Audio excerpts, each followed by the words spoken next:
기독교 역사를 보면 인재론, 다른 말로 하면 인간의 죄론, 죄론 때문에 이단들이 참 많이 나왔습니다. 그중 로마 교회도 예외는 아니라고 보면 되겠습니다.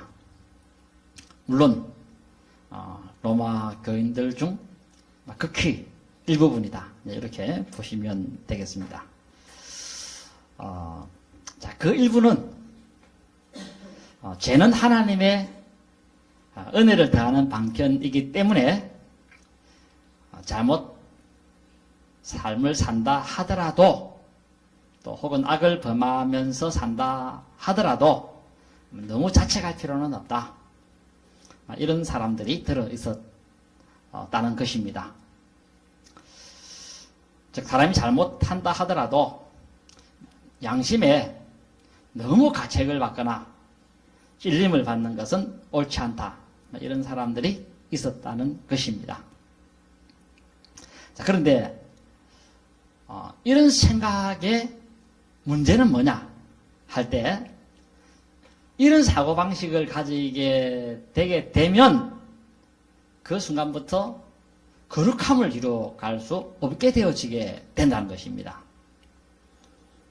자, 그래서 가만히 보면 예수님을 믿기는 한데, 그것도 신앙의 연륜이 꽤나 되는데도 불구하고 성품이 안 바뀌고 인품이 안 바뀌고 양심이 안 바뀌고 왜 그러는가 할 때, 바로 그것은 하나님의 문제도 아니고 그 사람의 성품 문제도 아니고 오직 죄에 대한 올바른 인식을 가지고 있지 못한 것이 바로 그런 결과가 초래되게 되었다 하고 말씀을 드릴 수가 있습니다.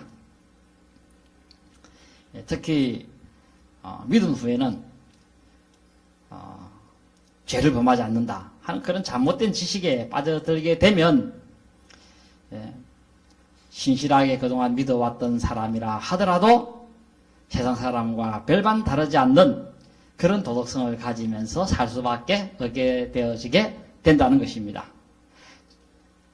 자, 그렇게 되면 교회가 큰일 나게 되는데, 자, 그렇기 때문에 바울 사도는 이런 것을 막아야 했고, 그것을 위해서 이제 로마서 6장을 기록하게 되어지기도 한 것입니다. 자, 그러므로 여러분들은 그리스도인으로서 죄에 대한 지식을 바르게 가져야 한다는 것입니다. 왜냐니까 이 죄에 대한 지식을 바르게 가져야만 거룩해지고 또 깨끗해지고 세상 사람들과 차이 나는 삶을 살 수 있게 되어지고, 그리고 하나님의 성품을 닮아가게 될 것이며 심령도 가난하게 될 것이고 애통하는 자가 되어지게도 될 것이고 긍휼히 여기는 자가 되어지게도 될 것이고, 다 이렇게 되어지게 되기 때문에 그렇다라는 것입니다. 자, 그러므로 만약에 어떤 기독교인이란 분이 올바른 죄에 대한 인식을 또 지식을 가지고 있지 못하다고 한다면은 바른 기독교인이 될 수 없다는 것입니다. 좀 더 심하게 말하면, 죄에 대해서 제대로 된 지식을 가지고 있지 못하다고 한다면은 자신의 영혼에 큰일 날 수도 있다 하고 그렇게 말씀을 드릴 수도 있습니다. 그리고 그 대표적인 경우가 지난주 설명을 좀 드렸습니다만은 바옥수 구원파라고 그렇게 말씀을 드린 것도 있습니다. 만약에 사람이 죄에 대한 인식이 또 죄에 대한 지식이 올바르지 못하면 예수를 믿고 구원받는 것이 아니라 믿은 이후에도 영혼에 파탄이 생겨나게 될 것에 대해서 우리가 다시 한번 주의를 받을 수 있어야 하겠다는 것입니다. 그래서 죄에 대한 지식이 올바르지 못하면 예수 믿은 후에도 죄만 계속 짓다가, 그리고 죄 가운데 살다가 세상을 떠나는 결과가 올 수도 있다는 것입니다. 만약입니다마는 죄에 대한 지식이 올바르지 못하면 그저 핑계나 대고 변명이나 대다가 그래서 제가 당한 곳에 하나님의 은혜가 더욱 넘친다 하는 그 말만 계속 거듭만 하다가 한 번도 은혜 못 받고 마침내 죽는 날을 맞이할 수도 있게 되어지기도 할 것이다는 것입니다. 자, 그래서 우리 기독교인들은 이 로마서 6장의 말씀을 정확하게 알아야 할 이유가 여기에 있다 하고 말씀을 드릴 수 있습니다. 왜 6장을 알아야 되느냐 할 때 이렇게 이 말씀을 알아야만 삶의 변화를 이루어 갈 수 있기 때문에 그러하다라는 것입니다. 자, 그러면 이 로마서 6장에서 바울 사도가 뭐라고 이야기를 하는가 들어보면 그리스도인 된 사람은 죄에 가할 수 없다 하고 그렇게 이야기를 합니다. 그리스도인은 죄에 가할 수 없다. 자, 1, 2절에 보시면 그런즉 우리가 무슨 말을 하리요? 은혜를 더하게 하려고 죄에 가하겠느냐? 그럴 수 없느니라 그랬습니다. 자, 여기에 그런즉 우리가 무슨 말 하리요 하는 요 구절의 의미는 뭐냐면 그렇다면 무엇이라 할 것인가? 혹은 그 결과 무엇이라고 할 것인가 하는 그런 의미라고 보면 되겠습니다. 그리고 바울 사도가 이 로마서 6장 1절에서 이렇게 말의 포문을 연 이유는 그동안에 바울 사도가 앞에서 쭉 말한 것이 있어 왔다는 것입니다. 그 말의 내용은 로마서 5장 20절과 21절에서 제가 당한 곳에 은혜가 더욱 넘쳤나니 그래서 하나님이 이 은혜를 넘치게 하기 위해서 법을 주신 것이 있었고 그래서 그 법으로 인해서 제가 더욱 넘치게 함으로 은혜가 더욱 넘치게 되었고 이는 제가 사망 안에서 왕노릇한 것처럼 의도 은혜 안에서 왕노릇해서 영생에 이르게 하려고 하나님이 그렇게 하셨다 하는 그런 말을 이야기를 쭉 해왔습니다. 자, 그러면서 바울이 추측을 하나 합니다. 무슨 추측을 하나 하느냐 하면 아마 요 내용의 대목을 읽을 때 로마 기독교인들이 좀 이해를 못할 것 같아. 또 오해를 할 수도 있겠다. 그런 생각이 머리에 번쩍 떠오르게 되어진 것입니다. 그래서 이런 식으로 해석할 확률이 있다 생각을 하고 그래서 로마 기독교인들 중에서 죄를 짓되 이 죄 짓는 것이 꼭 나쁜 것만은 아니구나. 결과적으로는 죄를 지으면서 끝에는 좋은 것이 오게 되는구나. 은혜가 더한다 했으니까. 이렇게 알게 될까 염려가 돼가지고 그래서 이래 되면 말짱 도로목 되지 않습니까? 또 큰일 나지 않습니까? 그래서 이런 오해가 없도록 하기 위해서 바울 사도는 부득이하게 이 로마서 6장 말씀을 기록해야만 했다라는 것입니다. 이 6장 내용은 쭉 설명으로 해석해서 해가게 되어지는 것을 봅니다. 왜 기독교인들이 죄 가운데 가할 수 없는가? 죄 가하는 것이 가능하지 않는가? 죄 가운데 가는 것이 일어날 수 없고 그런 일 발생조차 할 수 없는가 하는 그 이유를 쭉 설명하는데 그것이 이제 2절 중반절부터 3절과 4절까지 그렇게 이어지고 있습니다. 그래서 이 2절 후반절부터 3절, 4절은 한 문장입니다. 한 문장. 상당히 긴 문장이라고 하겠습니다. 긴 문장인데 자, 이 문장을 다시 한번 읽어보면 이렇습니다. 죄에 대하여 죽은 우리가 어찌 그 가운데 더 살리요?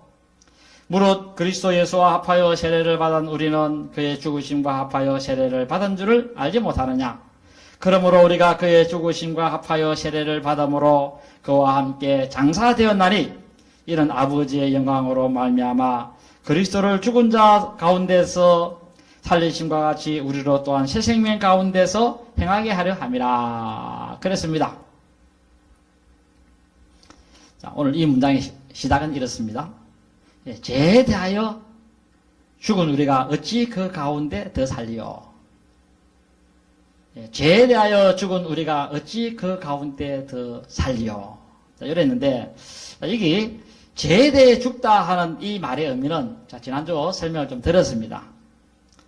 죄란 인간을 지배하는 근세를 가지고 있다 했습니다. 역사적으로 늘 그래왔습니다. 역사적으로 죄는 사망이라고 하는 이 무기를 가지고서 인간을 지배해 왔습니다. 죽음은 그뿐이다. 한 번 왔다, 한 번 가는 인생인데 하는 그런 사상을 주입시킴으로써 아무 짓이나 하고 죽는 것이 상책이다 하는 그런 생각을 사람들의 생각 속에 주입시켰다는 것입니다. 그래서 그것으로 현혹하고 죽음 아무것도 없어 하는 이런 것으로서 현혹을 하고 유혹을 해왔고, 그래서 그 유혹에 언제나 사람들은 넘어져 왔다는 것입니다. 이처럼 죄는 이제 곧 사망에 처하게 될 인간의 이런 약점을 이용해서 인간의 생각을 지배하고 몸을 지배하고 그렇게 해왔고, 그 바람에 인간은 언제나 제 종이 돼가지고는 제가 하자는 대로 따라가야만 했다는 것입니다. 그런데 그리스도인인 경우에는 다르다는 것입니다.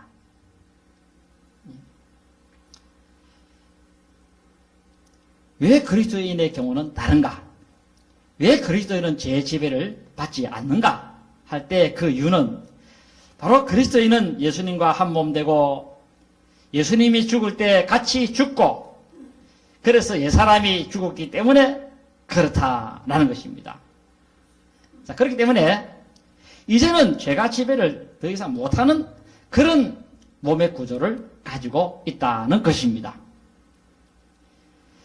자, 이게 죄에 대해 죽었다 그랬는데 이 구절의 의미는 뭐냐면 더 이상 죄가 그리스도인의 몸을 지배하지 못한다는 그런 뜻입니다. 죄가 지시를 합니다. 이래라, 저래라.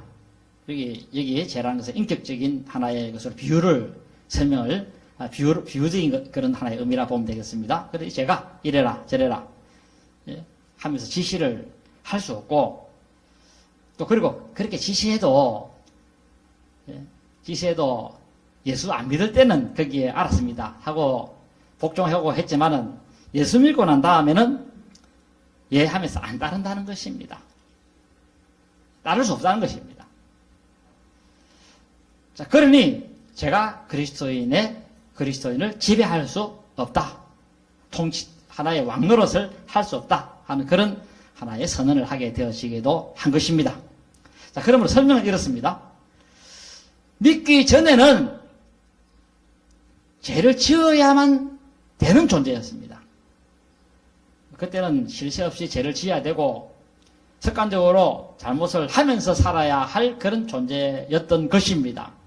그러나 성령 세례를 받고 그로 인해서 예수님과 한 몸 되고 그때부터는 죄 지배를 안 받기 때문에 죄를 안 짓고 사는 것이 얼마든지 가능할 수 있게 되어졌다는 것입니다. 그래도 내가 죄 지으려고 마음 먹으면 죄를 지을 수 있습니다.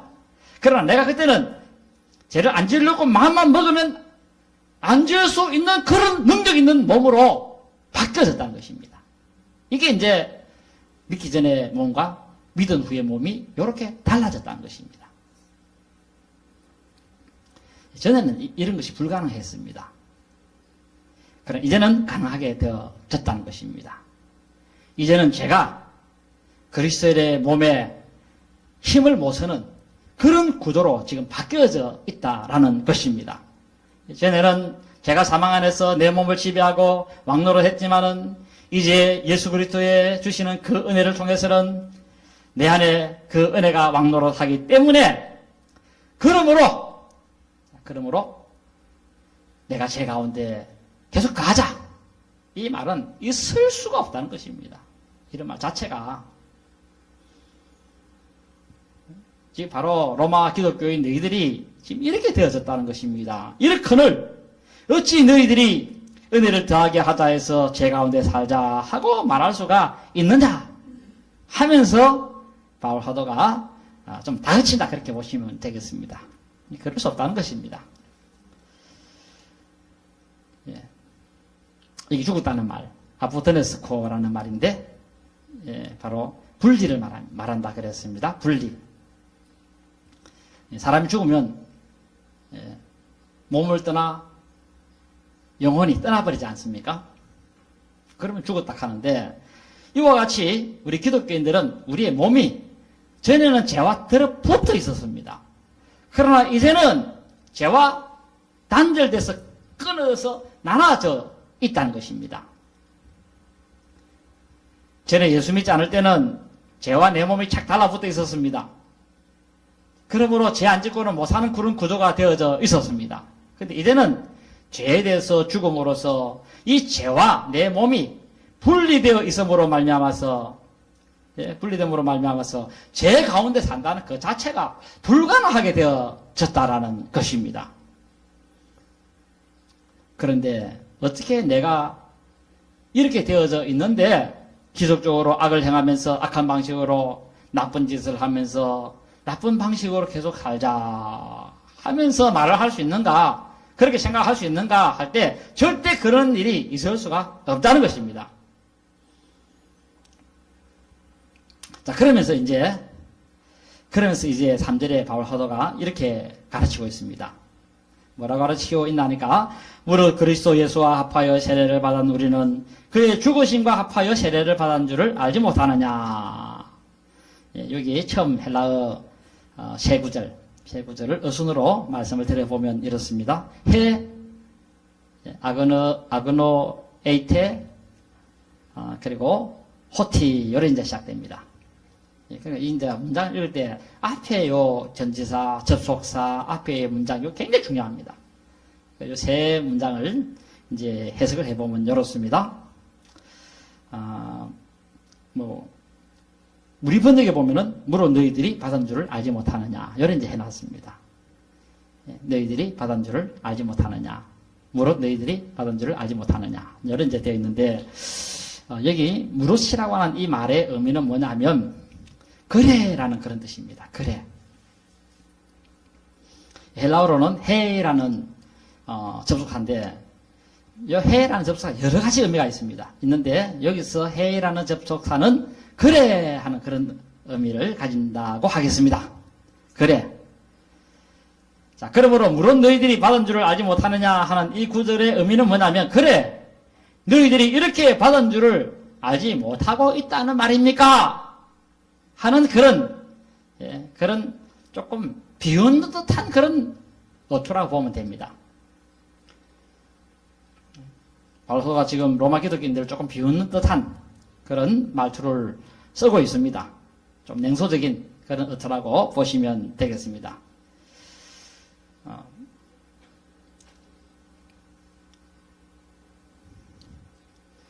그러니까 이걸 볼 때 로마 기독교인들은 죄에 대해서 뭔가 좀 잘못 알고 있었던 그런 느낌을 좀 받게 되어지기도 합니다. 물론 일부분이겠죠. 자, 그리고 이렇게 말하는 그 이유는 바울 사도가 아마 로마 기독교인들의 그 안에 있는 사람들에게서 소문을 좀 들은 것 같다는 느낌을 받습니다. 즉, 로마 기독교인들 중에서는 이 믿음으로 은혜로 구원을 받았기 때문에 죄를 지어도 끄리낌을 가질 필요도 없다 하면서 마구잡이로 죄 짓는 사람들이 있었다는 것입니다. 사람이 은혜로 구원받지, 믿음으로 구원받지, 행함으로 구원을 받나? 그러므로 예수 믿는 게 중요하지. 바르게 살고 착하게 살고 아름답게 살고 이것은 별로 중요하지 않다 하는 그런 사람들이 일부 있었다라는 것입니다. 그리고 비록 하나님 앞에 좀 잘못 산다 하더라도 이것은 도리어 제가 더한 곳에 은혜가 넘치기 때문에 또 그런 결과가 오니까 다행으로 생각하고 지금 조금 하나님 위해서 충성 못한 거 나중에 한꺼번에 은혜 많이 받아가지고 하면 되니까 그렇게 하면 되지. 그런 사람들이 있었다는 것입니다. 그래 되면 큰일 날 판인데,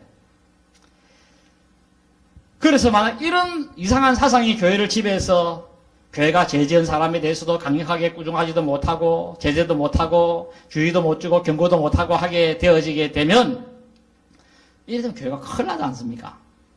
교회가 아닌 것입니다. 더 이상 하나님은 거기 역사할 것도 없습니다. 만약입니다만은 성도들이 힘을 다해서 교회를 세웠는데 교인들이 교리를 몰라가지고는 내부적으로 썩어 자빠지고, 만약 그렇게 된다고 한다면은 아마 그런 교회는 안심만도 못하게 되어 안심만도 못한 그런 교회라고 할 수가 있을 겁니다. 교회 수 늘어나고 교인 수 늘어나고 이게 중요한 게 아닙니다.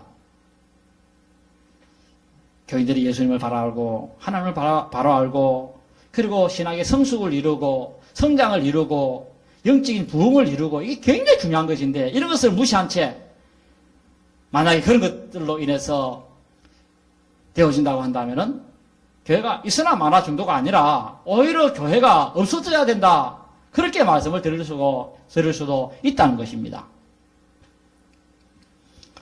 자, 그래서 바울 사도는 로마 교인들이 이상한 교인들 될까 싶어가지고 주의를 주게 되는데, 그래 당신네들이 이것도 모르고 있단 말입니까? 하나 주의를 주었다는 것입니다.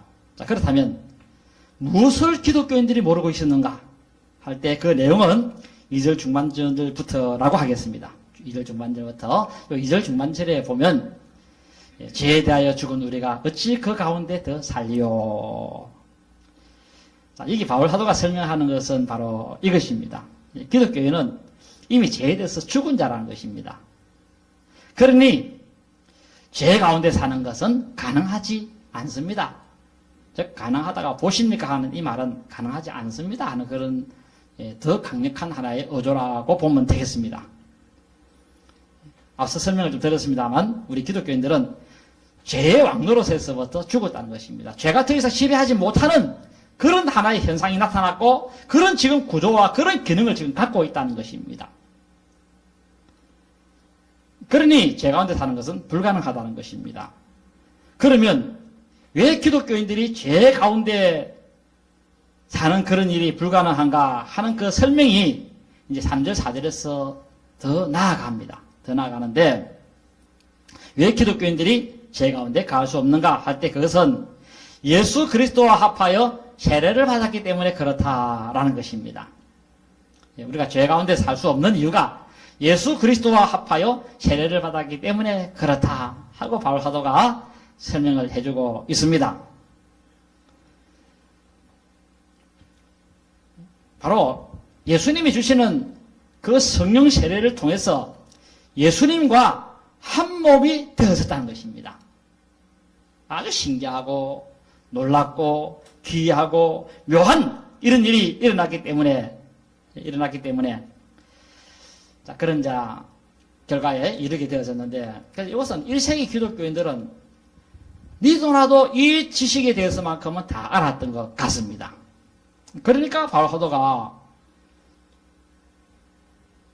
로마 최고의 도시에 살면서 이것도 모르고 있단 말입니까 하면서 좀 핀잔을 주기도 한 것 같습니다.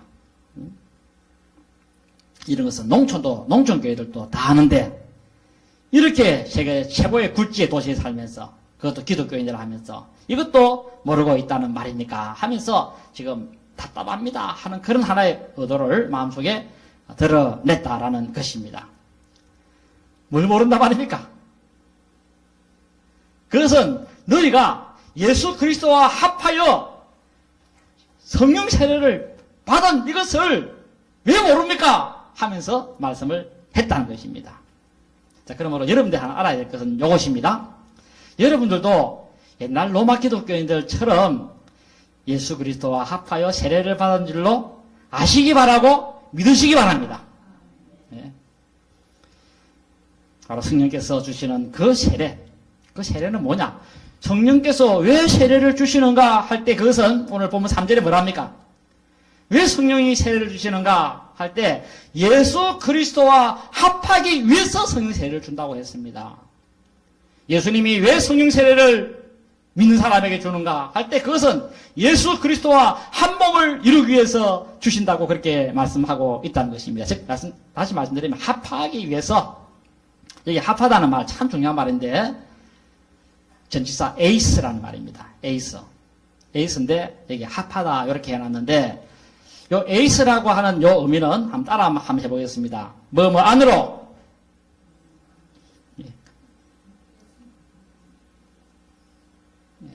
저 쳐다보지 마시고 자 한번 해보겠습니다. 에이스라고 하는 전치사였겠죠? 뭐 안으로 한번 해봅시다. 한번 더 뭐 안으로 뭐 속으로 손 한 번 내가지고 안으로 속으로 에이스라는 뜻이 그 뜻입니다. 예수님의 안으로 예수님 속으로 이게 성령 세례를 주시는 하나님의 의도라는 것입니다. 성령 세례를 주심으로 원래는 예수님과 안 믿는 사람은 따로 떨어졌었지만 이제 믿고 그 다음에 성령 세례를 예수님이 주시는데 그 세례를 주심으로 예수님 안으로 쏙 들어가게 됐다는 것입니다. 예수님 안으로 들어가게 됐다는 것입니다. 그러므로 예수님과 하나가 되고 예수님과 한 몸이 됐다는 것입니다. 여러분들이 그래 됐다 그 말입니다. 로마 기독교인들이 그래 됐다 그 말입니다. 이런 아주 신기한 일이 지금 일어난 것입니다. 놀라운 일이 지금 일어난 것입니다. 그래서 바울 사도는 3절에 그렇게 말씀합니다. 그래 예수 그리스도 안에서 한 몸 된 우리는 그의 죽으심 속으로 들어가게 된 것도 모르고 있다는 말입니까? 하면서 그렇게 말씀을 하게 되어진 것입니다. 다른 사람은 몰라도 당신네들은 모르면 안 되지요 하는 그런 하나의 의도라고 말씀드릴 수가 있습니다. 심지어 아이들도 아는 이런 지식을 로마 기독교인 당신네들이 몰라서 되겠습니까? 하는 그런 하나의 의도라고 하겠습니다. 여러분들도 이제 21세기 사는 사람인데 이런 정도는 기본적으로 아시기를 바랍니다. 이미 성령 세례를 받음으로 여러분들이 어디에 계시는가 할 때 예수님 안에 계시고 예수님 속에 계시는 줄로 아시기 바랍니다. 그래서 예수님과 여러분들이 한 몸이 되어졌다는 것입니다. 그리고 여러분과 여러분들도 다 예수 안에서 한 몸이 되어졌다는 것입니다. 왜? 여러분 다 예수 안에 있지 않습니까? 나도 예수 안에 있고 여러분도 예수님 안에 있고 아무개도 예수님 안에 있고 그래 하나 아닙니까? 그게 하나. 그래서 교회를 그리스도의 몸이라고 하고 우리를 가리켜서 그리스도의 지체라고 하는 이유가 여기에 있다는 것입니다. 그러므로 하나님이 성령 세례를 주시는 그 이유는 여러분 한 사람 한 사람 각자를 한 몸을 이루기 위해서 그렇게 성령 세례를 주셨다는 것입니다. 물론 예수님과 하나 되게 하는 이런 기적을 일으키기 위해서도 하셨지만 여러분들 각자 한 사람 한 사람도 하나 되게 그렇게 만들어서 한 몸이 됐다는 것입니다. 바로 이것이 예수님과 합하여 세례를 받았다 하는 그런 데 하나 의미가 되겠습니다. 앞서 말씀을 드렸습니다만 에이스라고 하는 것은 예수님 안으로 예수님 속으로. 자 여기서 우리가 중요한 교리 하나를 배우게 되는데 요거는 다음 주에 제가 말씀 좀 드리도록 하겠습니다.